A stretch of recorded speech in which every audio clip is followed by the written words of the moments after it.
పిల్లల్ని దేవుడితో సమానమంటారు. అది నిజమే అని నిరూపించింది కేరళకు చెందిన 10 నెలల చిన్నారి. సాక్షాత్తు ఆ దేవుడిలాగే నలుగురికి పునర్జన్మను ప్రసాదించి చనిపోయింది. మరణిస్తూ మరో 4 కుటుంబాల్లో వెలుగులు నింపిన ఈ పసిపాప గాథ ప్రతి ఒక్కరిని కన్నీటి పర్యంతం చేస్తోంది.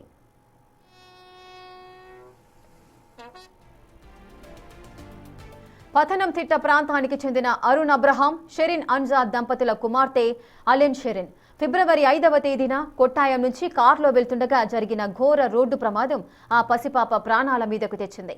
తీవ్ర గాయాలతో స్పృహ కోల్పోయిన పాపను కొచ్చిన్లోని అమృత ఆసుపత్రికి తరలించారు. వారం రోజుల పాటు మృత్యువుతో పోరాడిన ఆ చిన్నారిని కాపాడాలని వైద్యులు ప్రయత్నించినా ఫలితం లేకుండా పోయింది. చివరకు పాప బ్రెయిన్ డెడ్కు గురైందని వైద్యులు నిర్ధారించారు.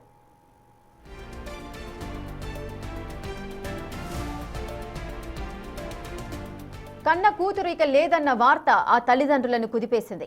కానీ అంతటి శోకంలోనూ వారు తీసుకున్న నిర్ణయం మానవత్వానికే మకుటంగా నిలిచింది.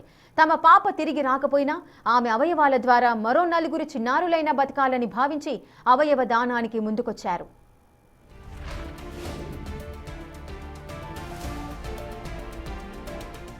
చిన్నారి అవయవాలను సురక్షితంగా తరలించేందుకు కేరళ పోలీసులు ప్రత్యేకంగా గ్రీన్ ఛానల్ ఏర్పాటు చేశారు.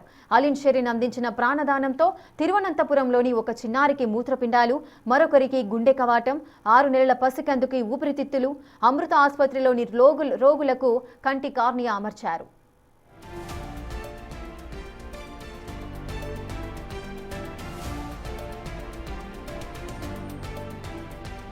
కేరళ ఆరోగ్య మంత్రి వీణా జార్జ్ ఆ చిన్నారి తల్లిదండ్రులను అభినందించారు.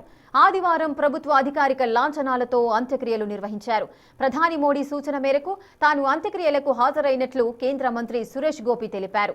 పలువురు రాష్ట్ర మంత్రులు, నేతలు హాజరై చిన్నారికి నివాళులు సమర్పించారు.